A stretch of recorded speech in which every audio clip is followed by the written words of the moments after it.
Buenos días, ¿cómo les va? Buen viernes para todos. Mi nombre es Martín Boer, soy periodista. Me han invitado el amigo Gabriel Montiel de FM Classic a un programa muy especial, que mucha gente sé que nos está escuchando del otro lado.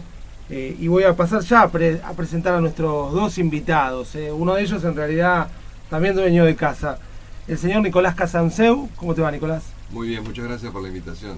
Bueno, Nicolás Casanseu, yo creo que no necesita presentación, es sinónimo de Malvinas, ha sido el corresponsal que ha cubierto la guerra de Malvinas, allí en el lugar de los hechos, ha sido una cara muy conocida para todos los argentinos. Yo tengo 47 años, tenía 9 en el año 1982, y recordarte, lo hablábamos con otra gente de mi generación, es recordar Malvinas.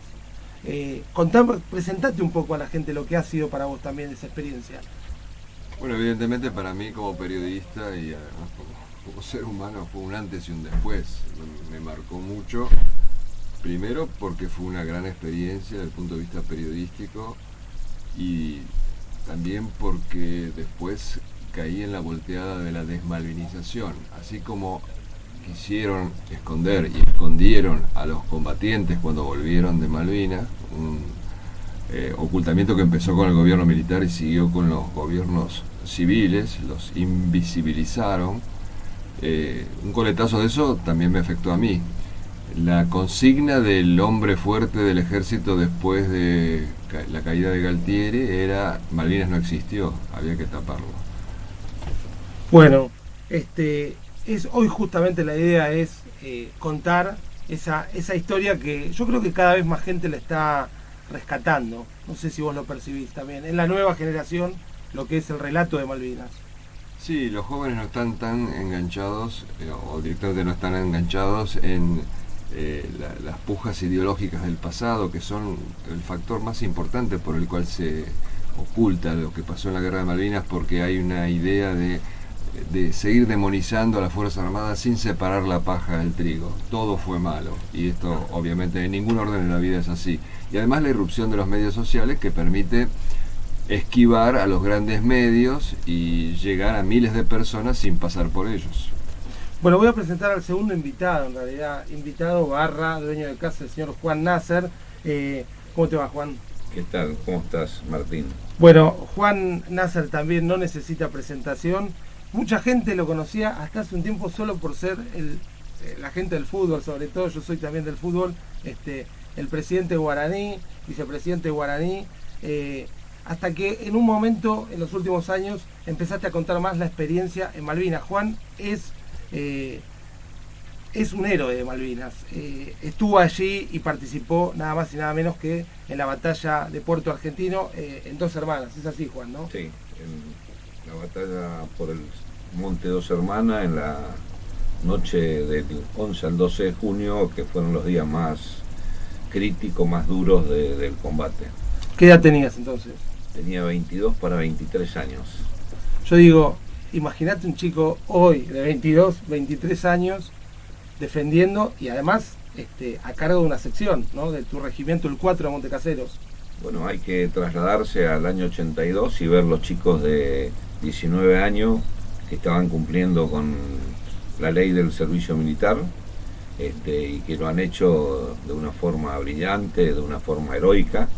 Todos son héroes y que los hemos abandonado por un gran tiempo. Recién ahora los estamos trayendo de nuevo a la luz y conociendo sus historias, conociendo sus vivencias, pero lamentablemente durante mucho tiempo lo tuvimos aislado, escondido, y esos chicos tenían 19 años, así que tenemos que mirarlo a ellos nomás para ver todo lo bueno y lo heroico que actuaron.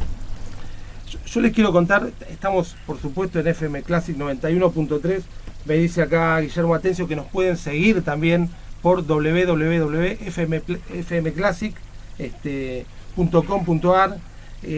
Yo tengo 47 años, tenía 9 cuando fue la guerra de Malvinas. Durante los primeros años me tocó cuando fue la guerra, ustedes dos estaban allí en las islas, y ya nos vamos a meter, ya vamos a entrar en un túnel del tiempo y me van a dar las vivencias de lo que pasaba exactamente hace 39 años. Quiero recordarles a todos que estamos en la víspera del 1 de mayo, cuando arrancaron las acciones bélicas propiamente dichas, con el bombardeo de los aviones Vulcan a la pista de Puerto Argentino. ¿Es así, Nicolás? Sí, el bautismo de fuego de la Fuerza Aérea, atacaron los Vulcan y los Harrier, y también el bautismo de fuego de la artillería antiaérea, que se encargó de bajar un par de aviones enemigos. Exactamente, ese 1 de mayo.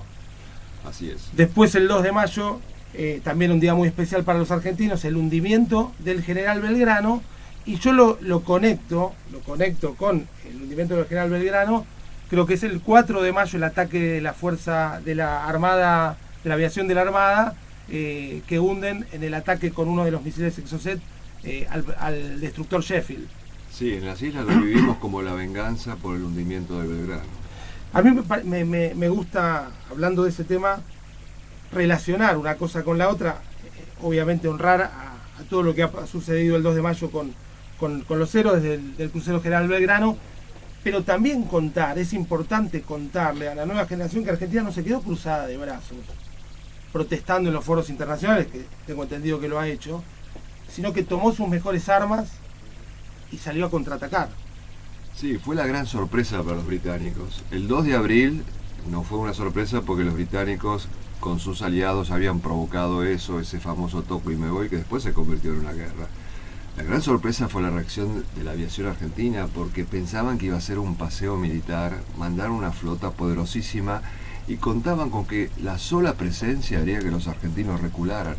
Sin embargo, los pilotos argentinos, muchas veces con aviones modernos como los que vos mencionás, pero también la mayoría con aviones viejos, actuaron de una manera que sorprendió al mundo. Empezaron a arrasar a la flota británica y nadie entendía cómo podían hacerlo. Con una diferencia tecnológica de 20, 30 años, la suplían con coraje y con pericia.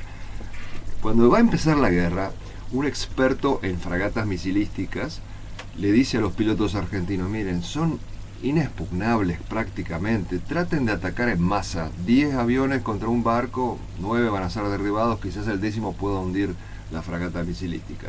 Por suerte los pilotos argentinos no le hicieron caso a esto y atacaron a los Güemes, aparecían de improviso, habiendo volado a ras del agua, lo cual es muy peligroso, golpeaban y escapaban, y así fue que diezmaron a la flota a tal punto que el día 13 de junio, víspera de la rendición de Menéndez, el almirante Woodward escribe en su diario: si los argentinos pudieran soplarnos, nos caemos.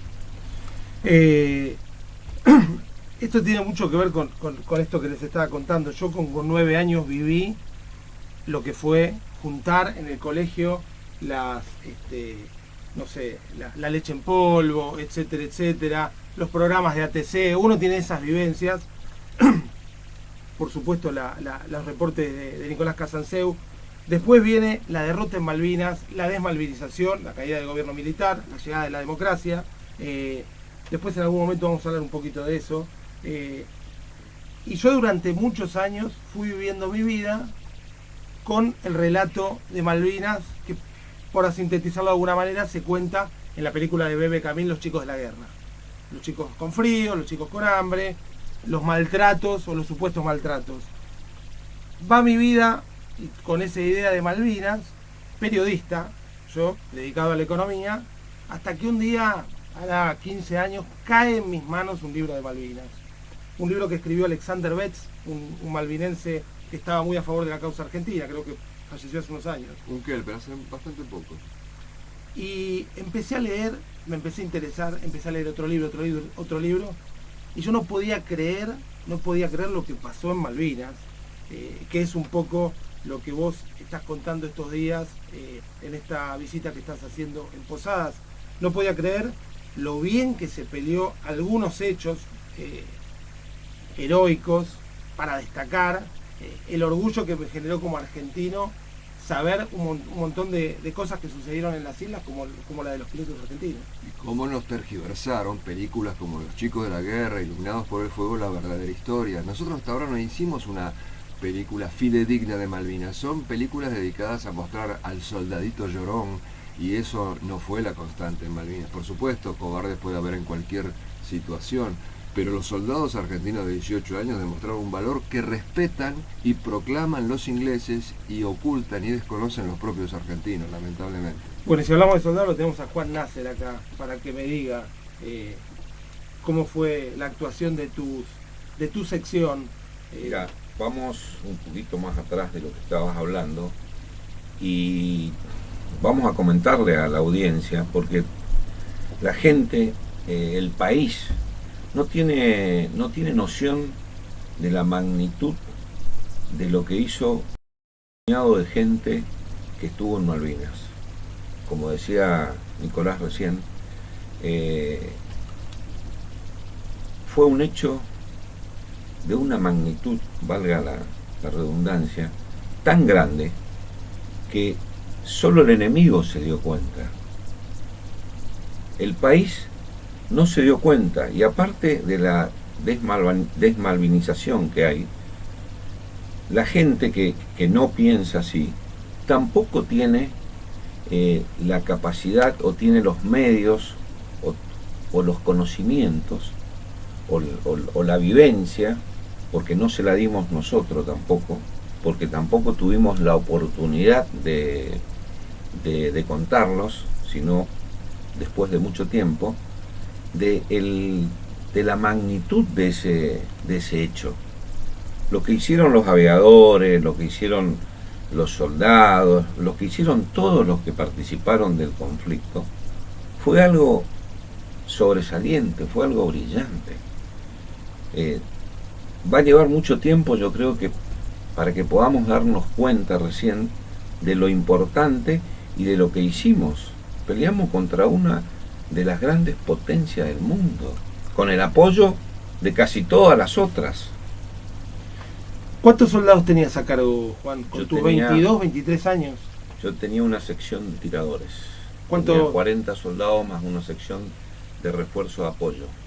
¿Y cómo fue el desempeño de tu sección? Mi soldado fue brillante el desempeño. ¿Eran chicos de eran Corrientes? Chicos de Corrientes, Chaco, Misiones. Hay gente que está acá todavía, que vive acá en Posadas, que vive la mayoría en el interior de los que son misioneros, y actuaron en forma brillante. Los soldados se comportaron muy bien, de acuerdo a lo que veía de sus jefes, de sus suboficiales, jefes de grupo, del jefe de fracción.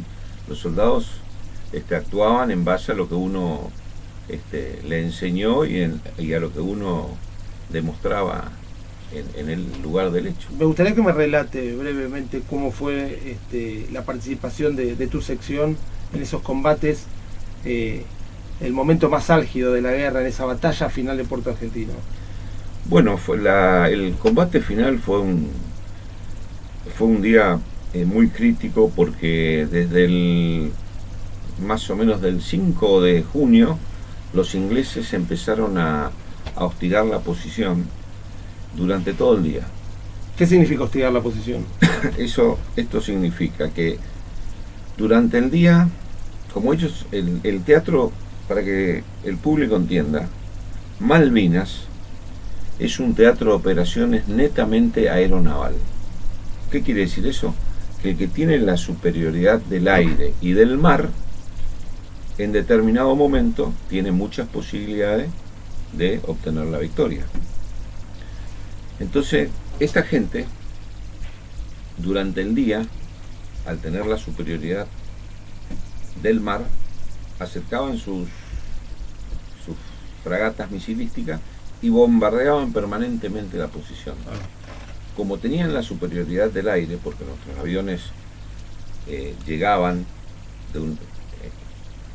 tenían muy poco tiempo para poder combatir en ese suelo por la autonomía, tenían la superioridad del aire. Entonces, con sus helicópteros que bajaban de los buques, transportaban las piezas de artillería de un lado a otro y podían también con eso hostigar las posiciones. Entonces estábamos todo el día con un permanente ataque de artillería. así ablandaban la posición. Y de noche atacaban las fuerzas terrestres. Desde el 5 de Desde el 5 de junio empezó eso, porque ellos se dieron cuenta que el ataque no fue por donde esperaba la planificación argentina, sino que fue sobre la retaguardia, porque el regimiento 4 fue a cubrir la retaguardia de Puerto Argentino. Me gustaría pedirle a Nicolás que le describa a la gente cómo fue esa batalla final, cómo estaba la disposición de las fuerzas argentinas. Bueno, lamentablemente el general Menéndez dispuso una cuña defensiva hacia el mar.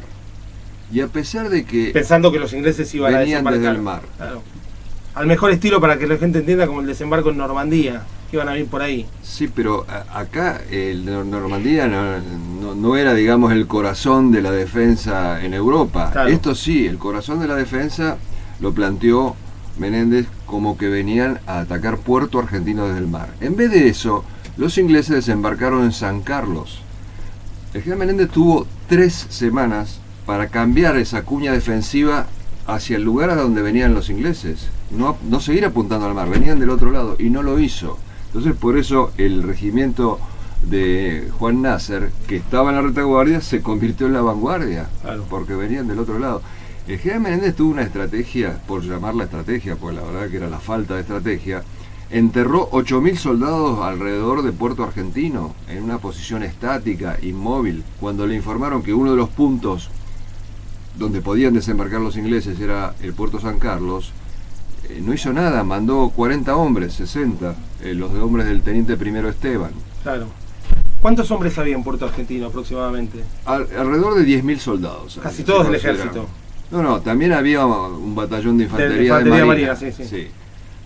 Lo que pasa es que ese heroísmo del cual habla Juan Nasser no pudo llegar a demostrarse en su plenitud, porque muchas unidades no fueron empeñadas en combate de infantería por esa pasividad del general Menéndez. Claro. Y sin embargo, como vos decías, tenemos muchísimos ejemplos heroicos, por ejemplo, de la compañía que comandaba el teniente primero Esteban, que tenía una sección al mando de al ahora legendario teniente Roberto Esteves, misionero, para más datos, que combatió con heroísmo en la batalla de Darwin. El teniente Esteves tenía una sección de AOR, significa aspirantes oficiales de reserva. Él estaba preparando a estos soldados conscriptos de 18 años a que sean oficiales de reserva. Y como decía recién Juan, la unidad es el reflejo del jefe. Si el jefe es bueno, la unidad es buena. Si el jefe es valiente, la unidad es valiente. Y como Esteves daba el ejemplo, convirtió a esos 40 hombres en un puño de hierro que detuvieron durante 5 horas el avance de los ingleses en Darwin. Esteves muere heroicamente allí y se hizo famoso más que nada por la carta que él, presintiendo su muerte, le envía a su padre, donde esa carta es sublime, debería ser leída en todos los colegios. Y si me permitís, con Carlos Longoni, un cantante santafesino, yo escribí una letra parafraseando la carta, escrita a su padre a modo de despedida. Si te parece bien, la podemos escuchar. Por supuesto. Vamos a escuchar entonces la canción dedicada a uno de los mayores héroes, podemos decir, de Misiones por lejos, y creo que de la Guerra de Malvinas. Absolutamente. En toda su dimensión.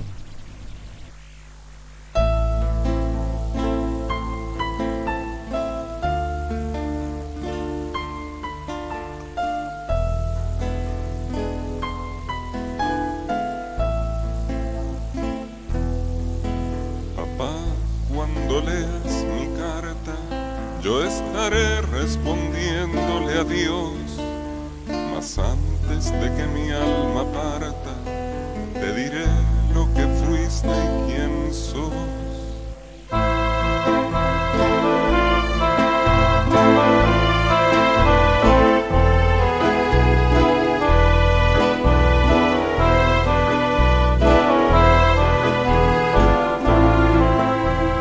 Gracias por ser bien nacido y rendir culto al honor.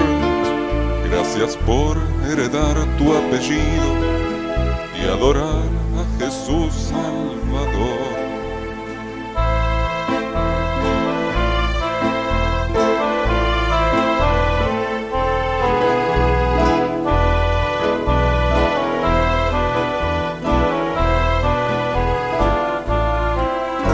agradezco mi estirpe argentina y la hidalga raíz española, con que niño soñaba Malvinas, rescatadas a sable y pistola.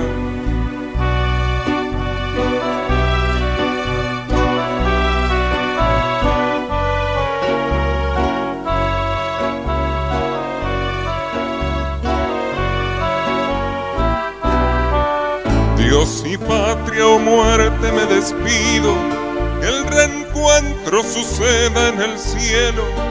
Caeré fatalmente herido al pelear con denuedo y con celo. Boca House va a ser mi Esparta, que este sea mi último adiós. Mas antes de que mi alma parta, te diré lo que fuiste y quién sos.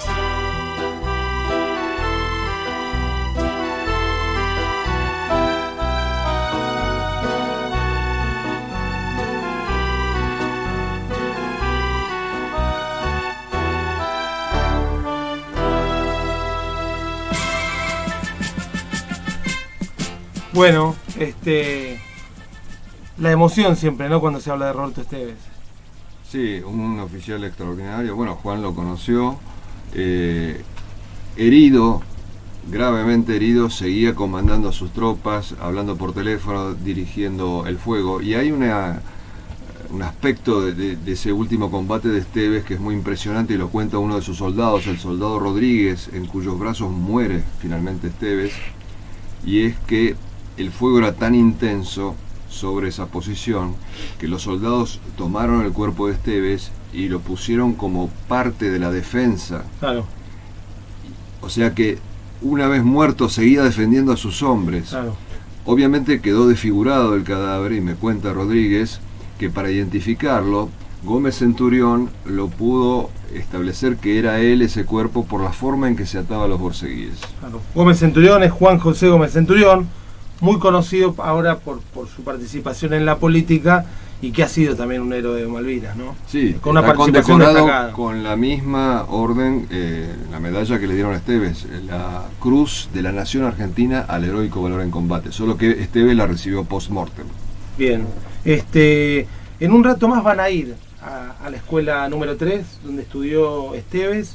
¿Qué significa ir a hablar a los chicos, ¿no? ¿Qué significa, Juan, ir a hablarle a los chicos sobre quién fue uno de los alumnos que hace unos cuantos años estuvo en esas aulas? Bueno, vamos a tratar de que los chicos conozcan de las personas que estuvimos allá, porque estos chicos no habían nacido cuando sucedió el hecho de Malvinas y lamentablemente toda la información que tuvieron después es errónea, es una información que fue desfigurada, que no es la real. Entonces vamos a tratar de contarles las vivencias y los hechos reales de lo que sucedió en la guerra. Vamos a contarles cómo es la guerra. Vamos a tratar de llevarle la mejor imagen posible, de transmitirle lo mejor posible lo que es lo que sucede en la guerra, contarle, porque a los chicos le interesa todo eso y lamentablemente reciben información totalmente errónea de lo que es.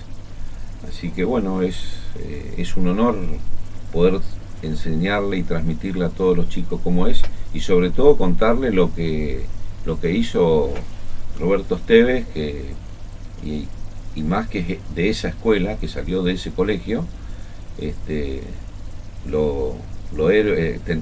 tiene un héroe y que no siempre se lo recuerda como corresponde. Nicolás, ¿qué significa para vos hablarle a los chicos de Malvinas? A los chicos de 10, 12 años. Yo creo que es ¿Solés tener esas charlas con...? Sí, yo creo que es una misión clave porque los chicos tienen que tener ejemplos, arquetipos. Nosotros cuando éramos chicos íbamos a la escuela y teníamos como ejemplos, como arquetipos, San Martín, Belgrano, el sargento Cabral, el negro Falucho. Nos inspirábamos en ellos, queríamos ser como ellos. Y ahora tenemos el equivalente de esos héroes de la independencia, pero muy cercanos en el tiempo, que inclusive caminan entre nosotros. Son los arquetipos que necesita el país para levantarse, y por supuesto desde los más pequeños. Dijiste algo clave. Vos sabés que esta era la primera pregunta que les quería hacer. Ahora vamos a volver a Malvinas, porque estábamos recién el 5 de junio en Puerto Argentino y quiero volver a esas vivencias, pero ¿qué hubiera pasado con la Argentina si la otra guerra que perdió la Argentina, que para mí es la de la desmalvinización, se ganaba? Se perdía contra los ingleses, se perdían las islas, se terminaba la dictadura militar, como se terminaron en el resto de los países, venía la democracia, pero los soldados eran recibidos como lo que son, héroes. No todos, pero todos sí, argentinos que pusieron la cara, dieron la cara, hicieron lo mejor. ¿Qué hubiera pasado si, en vez de desembarcar en el puerto de Aluar, en Puerto Madryn, entre gallos y medianoche, eran recibidos en Buenos Aires, como corresponde?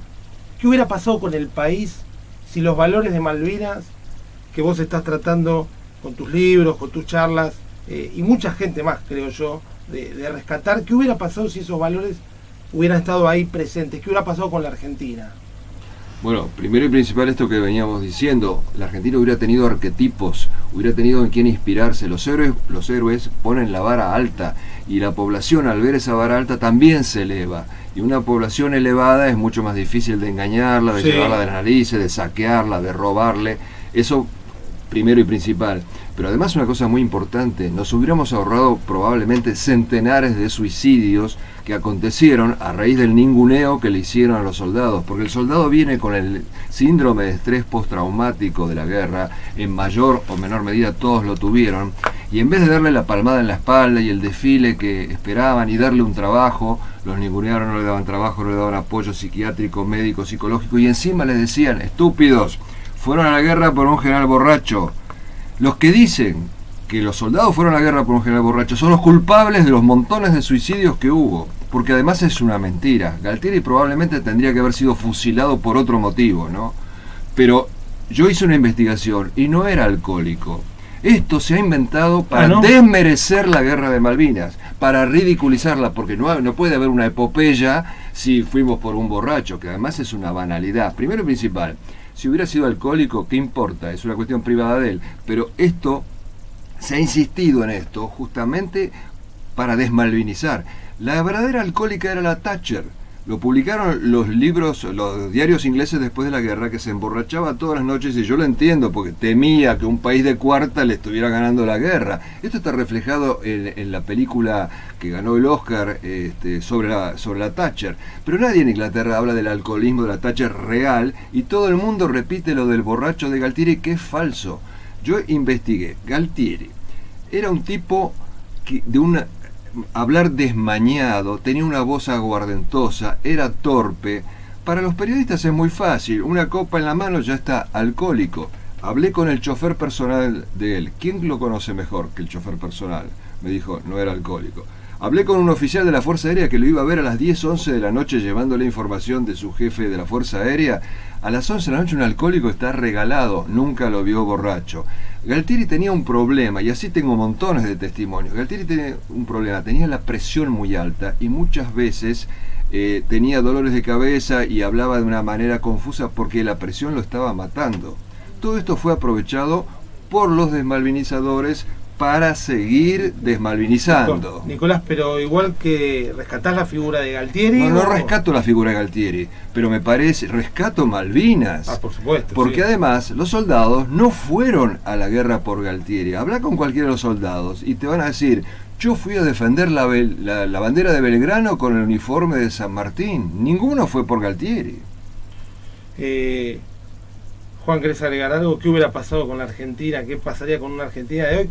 Donde muchos dicen, Adhiero, tenemos una crisis de valores antes que todas las otras crisis. ¿Qué hubiera pasado si hubieran sido recibidos como héroes? Si vos no te tendrías que haber ido del ejército. Vamos a recordar que Juan Nasser, uno dice, bueno, estuve en Malvinas y todo eso, bueno, terminó siendo uno de los jefes del ejército, no, te tuviste que ir unos años después, ¿no? Bueno, mirá, son todos supuestos, ¿no es cierto? Pero yo creo que si nosotros tomamos los valores de Malvinas, y nos unimos todos los argentinos y de una vez por todas actuamos como estos chicos héroes, estos hombres de 19 años que pelearon en Malvinas, y unimos la Argentina y tomamos los valores de San Martín, de Belgrano, del Teniente Esteves, de Giachino y de muchos más, y unimos la Argentina y nos dedicamos a trabajar y a mantener esos valores, tendríamos un país primera. Yo lo que pienso es, si todos tuviéramos presentes esos valores, quién fue Esteves, quién fue Juan Nasser, quién fueron los pilotos que atacaron al Invencible, ¿cómo puede existir algo como un tipo tirando bolsos? ¿O qué pasaría si soy juez, me cae esa causa? ¿Cómo? ¿Nosotros tenemos estos valores? Porque falta es tan amor fácil al ir país. para el lado correcto. Falta amor al país, falta el amor que tuvieron los combatientes, que lo dieron todo a cambio de nada. Si nosotros pudiéramos contagiar la sociedad del amor que le tenían los combatientes, hasta, como vos decís, la corrupción bajaría, porque uno no le roba lo que ama, y falta amor al país. Yo creo, diciendo, Nicolás, en que falte, sino que la desmalvinización, y como bien decís vos, y vos también, Juan, las mentiras, las medias verdades, hacen que la gente no sepa, no conozca, porque cuando alguien escucha o ve y atiende el relato, inmediatamente se siente orgulloso de todo lo que pasó ahí. Pero está todo tan tapado por cuestiones políticas, por intereses, que bueno, yo soy un convencido de que el amor a la patria está. Por eso me parece, y ahora ya estamos empezando en la víspera de los 40, de la espera para el 40 aniversario de Malvinas, yo creo que en algún momento siento que va a haber un punto de inflexión con todo esto. Y vos lo dijiste ayer, en una cena muy linda, que después quiero contar un poco lo que sucedió ayer en la Armonía, con protagonistas misioneros de Malvinas. Vos dijiste, esto va a dar en algún momento vuelta a 180 grados. Estoy convencido que un día en la Argentina va a explotar Malvinas, va a haber malvinomanía. Porque es la única gesta que tenemos del siglo XX, y no abundamos en tantas gestas. Es el equivalente de la guerra de la independencia, y en 10, 20, 30 años nadie va a recordar quién fue Macri, quién fue Kirchner, pero todo el mundo va a recordar nombres como el de Juan Nasser, el Teniente Esteves, porque van a estar en los libros de historia. Y hablando de libros de historia, algunos los escribiste vos como protagonista, estando también ahí.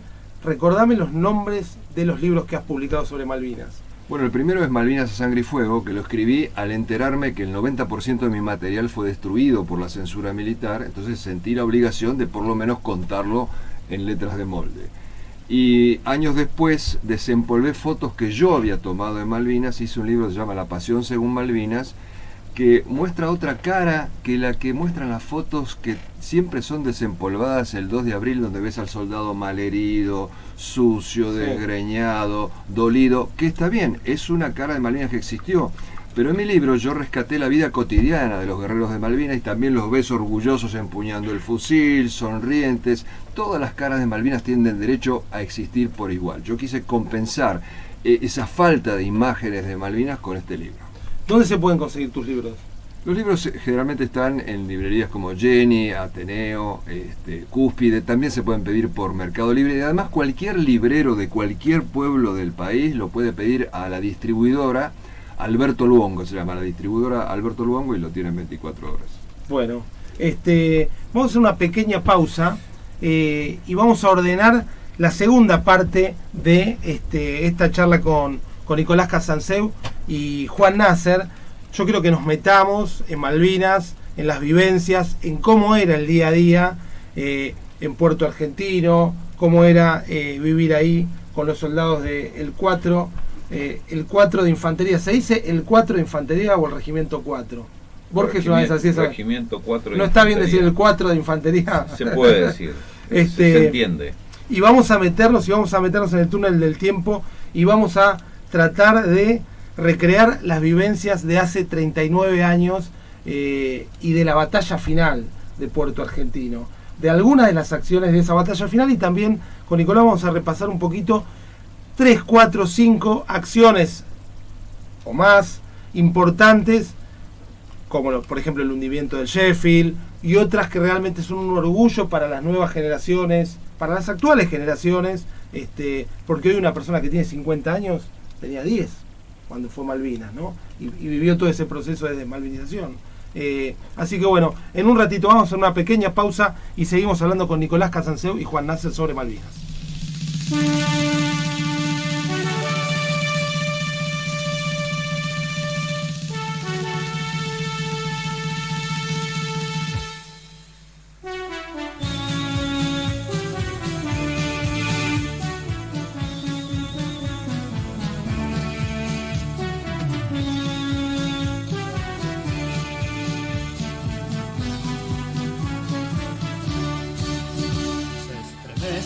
La patria el 2 de abril, Argentina tiene un nuevo amanecer y sus hijos se rebelan sin temor, ya les cansa la actitud del agresor, cuando toda la nación gritó de pie y Giachino con su sangre dijo no, siendo un joven soldado yo marché a pelear por nuestra patria y por su honor.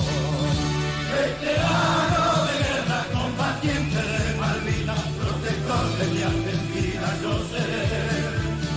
Veterano de guerra, combatiente por amor, a mi pueblo que me ha dado el corazón. Veterano de guerra, combatiente de Malvinas, protector de mi Argentina yo seré. Veterano de guerra, combatiente por amor, a mi pueblo que me ha dado el corazón.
Bueno, continuamos por FM Classic. Les cuento que nos pueden escuchar vía web desde cualquier lugar del mundo, www.classicfm.com.ar. Estamos en la 91.3 con el señor Nicolás Casanseu y el señor Juan Nasser, dos veteranos de la Guerra de las Malvinas, y un orgullo, la verdad, que poder estar charlando con ustedes. Un orgullo, la verdad que te agradezco esta posibilidad. No, el orgullo es mío, agradecido. Y a mí me gustaría que Juan cuente la parte medular de su combate, donde él es herido, donde se encuentra con la muerte varias veces. Vamos a meternos entonces en eso.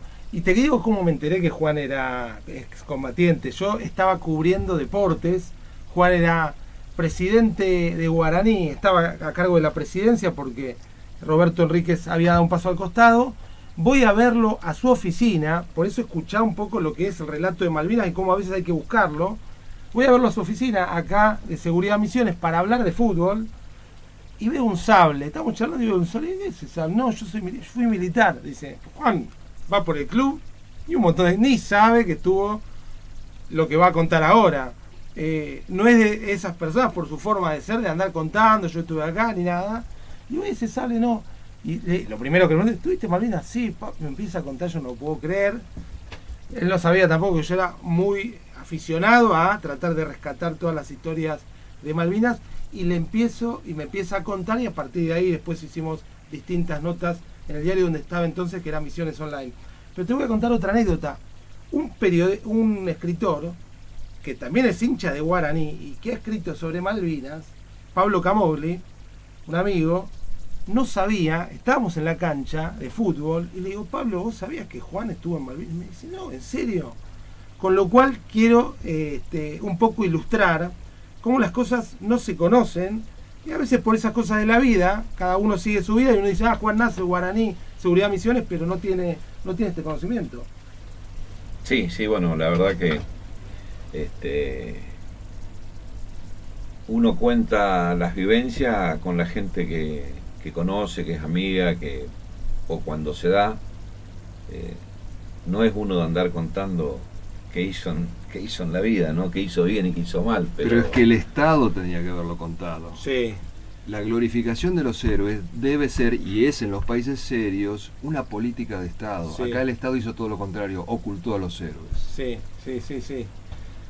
Juan, entonces... Así que, bueno, mirá, nosotros la noche del 11 al 12 de junio, que fue el combate más crítico, que fue donde después cayó la posición de Dos Hermanas y el Monte Harriet, te había dicho que desde el día 5 de junio los ingleses empezaron a hostigar todo el día con fuego de artillería, de la naval, de los cañones, los aviones que pasaban. Entonces ablandaron la posición durante 4 o 5 días y con incursiones de fuerzas terrestres. ¿Qué significa ablandar la posición? Bueno, eso significa un hostigamiento permanente con artillería, con bombas, para que explosione todo el día. Es una acción psicológica tremenda porque... Tampoco nadie puede descansar, me imagino, nadie con puede nervios de punta todo el tenés, los desplazamientos son limitados, te complica la distribución de la comida, en fin, un montón de cosas. ¿Se percibía la inminencia del combate final? Sí, se percibía.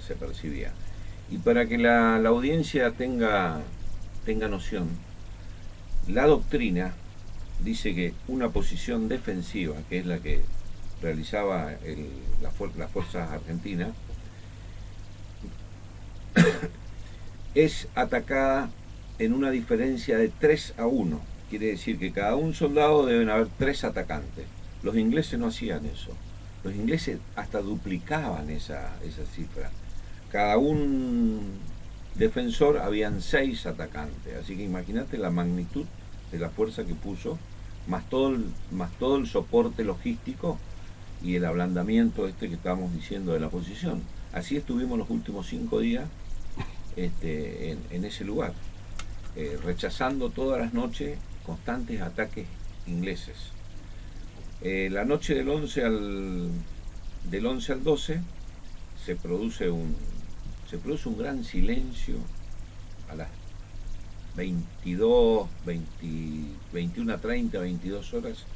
La calma que precede la tormenta. Una calma que precede la tormenta.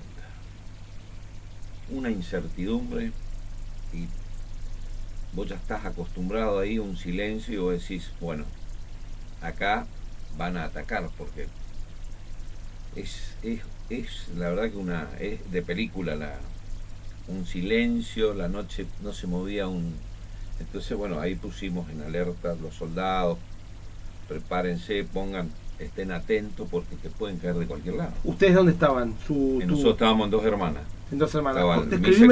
Describir a la gente cómo es el monte Dos Hermanas. El monte Dos Hermanas es una altura no más de 300 metros sobre el nivel del mar. Son está el cerro con mucha turba, o sea que también estábamos bastante mojados ya.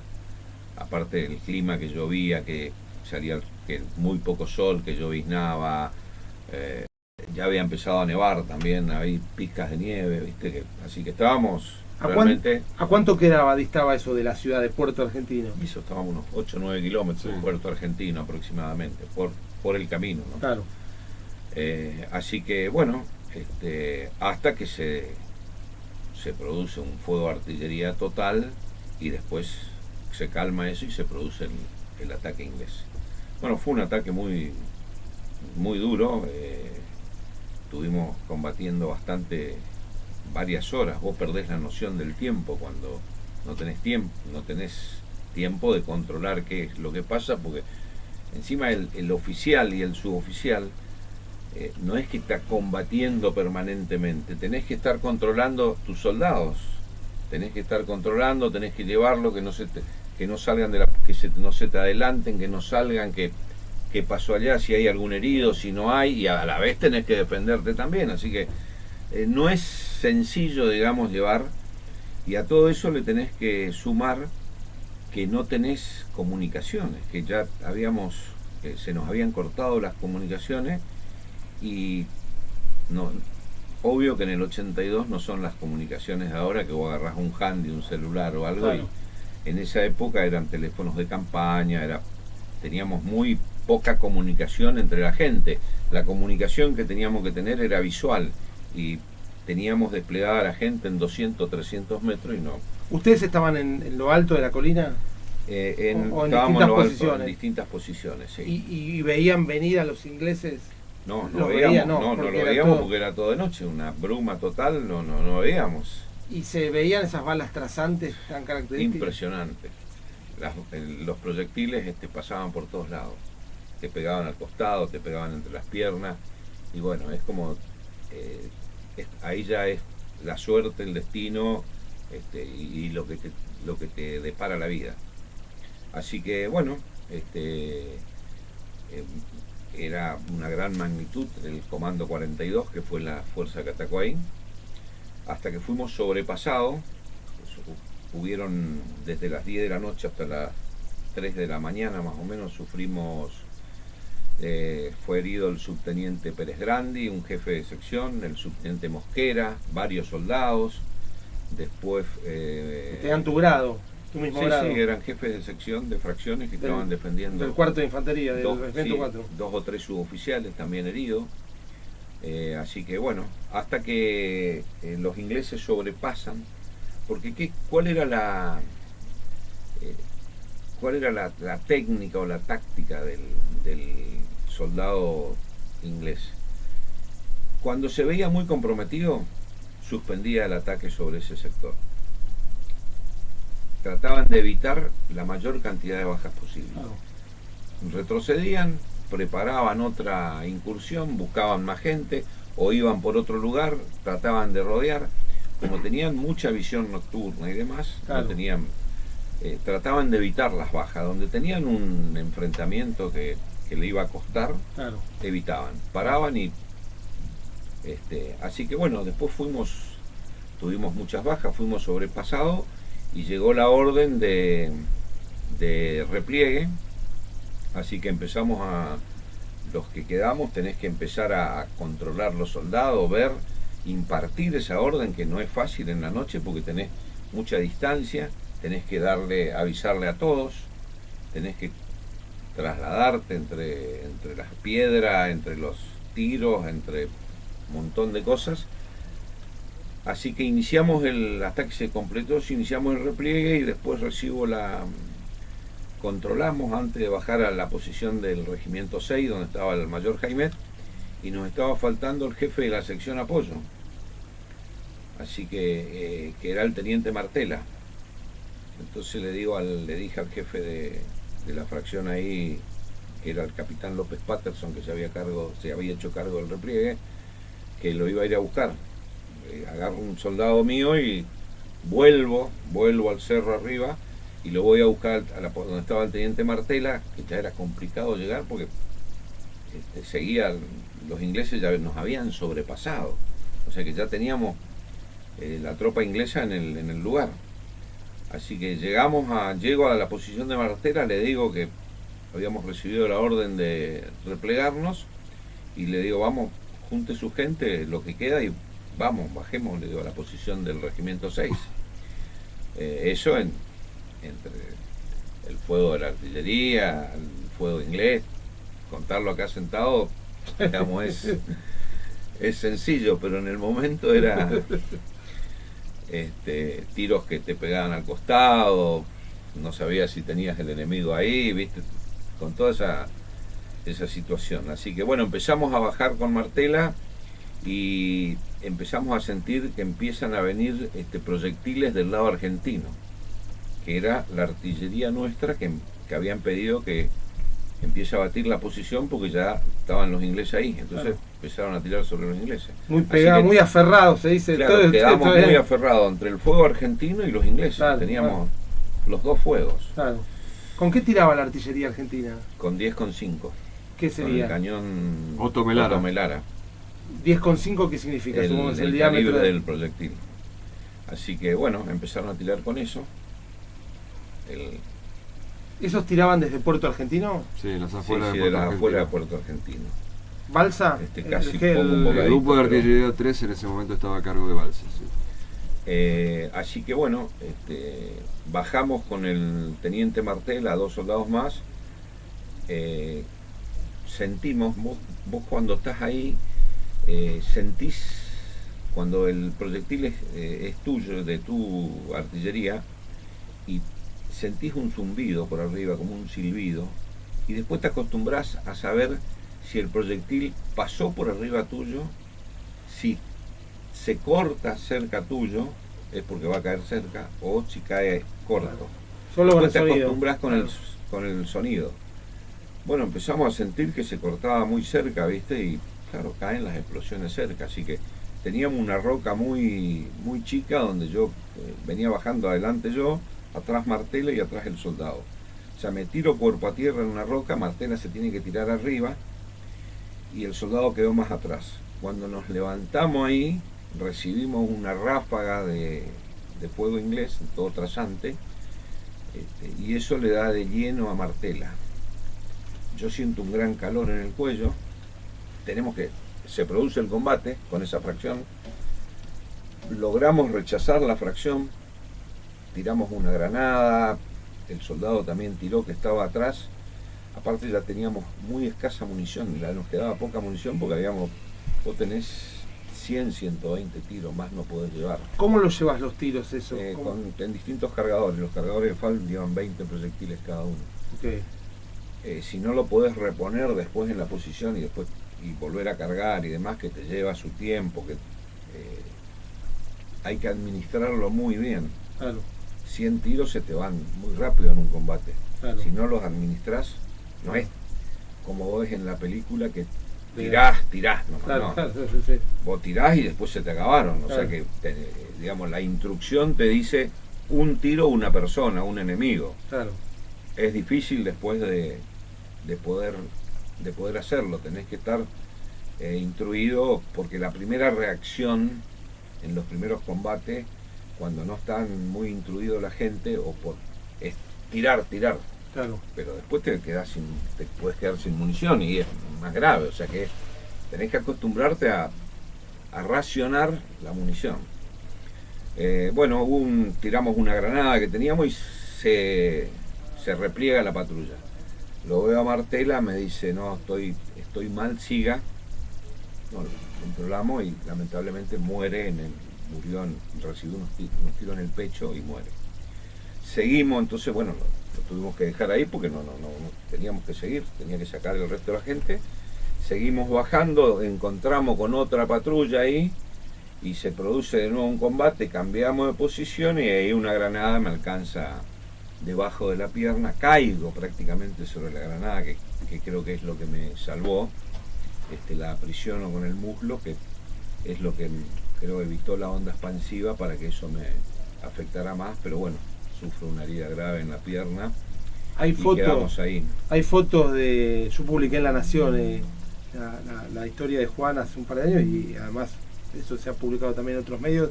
Hay unas fotos que vos me diste, tu pierna parece un queso gruyère, que la verdad que uno te ve hoy caminar, andar en bicicleta, hacer deporte, y qué milagro, ¿no? Qué milagro, Sí, ahí sí, no era tu es hora. El hombre y la circunstancia, ¿no? El destino, que después me dejó poder contar estas vivencias.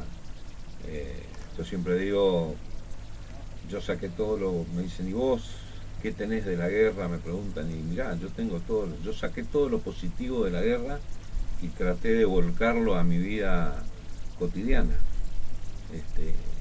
¿Y pensás en la guerra con frecuencia? ¿Es un recuerdo como muchos en la vida de uno que está ahí y viene cada tanto? ¿Cómo? No, yo siempre pienso, como te digo, todo lo positivo de la guerra y lo volqué. Siempre pienso que la muerte está en cualquier momento y que tenés que tenés que vivir de la mejor forma posible y muy intensamente dentro de ciertos parámetros. Ojalá, pues, Nicolás, conoces a muchísimos veteranos. ¿Cómo lo ves a Juan? Digo, parece que ha encajado todo ese drama, todas esas vivencias de una manera bastante especial, ¿no? Positiva. No todos han podido, lamentablemente, generar esa... Sí, eso demuestra la resiliencia de Juan, que por ahí otros combatientes no la tuvieron, porque sobreponerse no solo a la herida de guerra, sino a las heridas del alma, el abandono por parte del Estado, el abandono por parte de la sociedad requiere mucha resiliencia, y Juan ha logrado ser un exitoso en la vida a pesar de todas estas cosas, que no solo las tenía en contra, sino que, como él recién acaba de decir, las usó a su favor. Eso habla de una sabiduría, de una preparación espiritual que realmente es admirable. Bueno, nos están quedando 2 minutos, me dice Guillermo. Les quiero pedir que cada uno agregue una reflexión sobre Malvinas, lo que les parezca.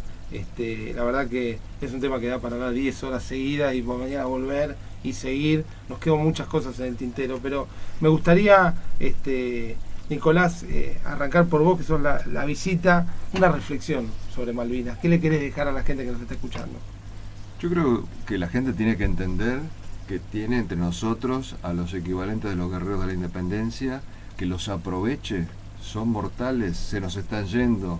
Todos los días me entero de que un veterano se fue en el último viaje. Acérquense a los veteranos, palméenle la espalda, compénsenlos por el desfile de bienvenida que nunca le dieron hasta ahora.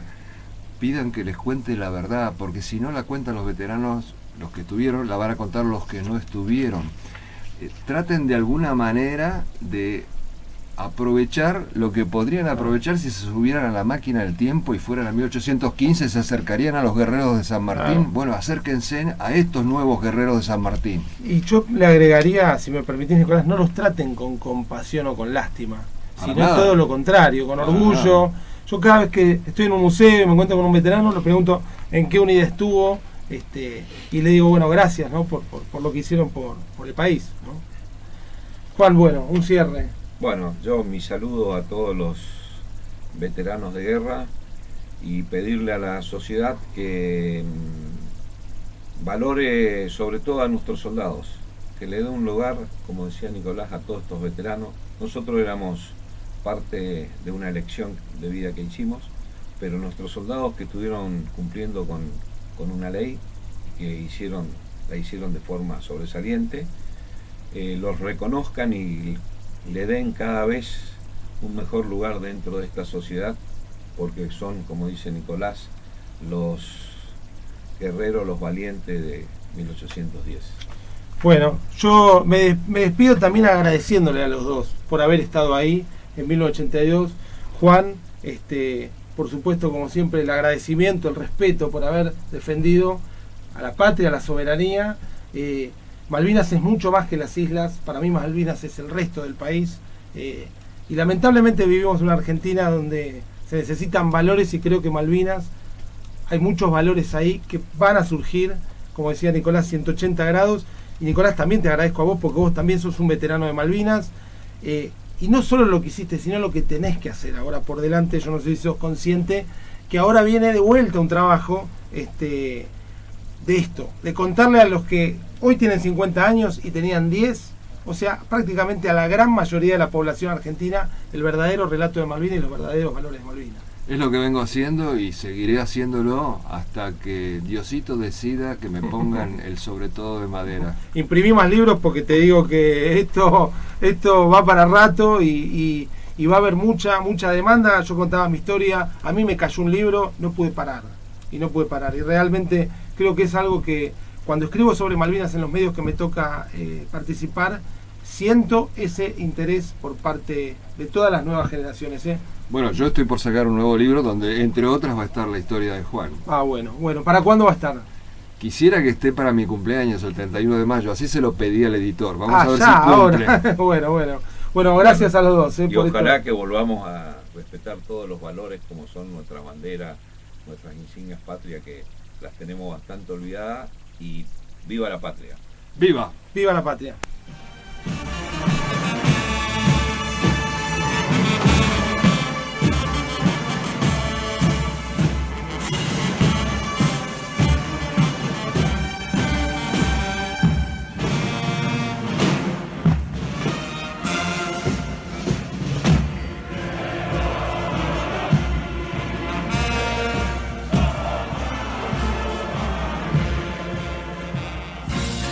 Mañanas refrescantes, mediodías agitados, tardes placenteras y noches únicas. Así pensamos la temporada. FM Classic. 24 horas pensadas para vos. Agroempresa, Sociedad Anónima, asesoramiento y venta, alimentos balanceados y suplementos minerales para ovinos, caprinos, cerdos, equinos y aves de la marca Granazo. Agroempresa, Sociedad Anónima. Contamos con la venta de vacunas de Tecnovac y medicamentos para grandes animales. Estamos en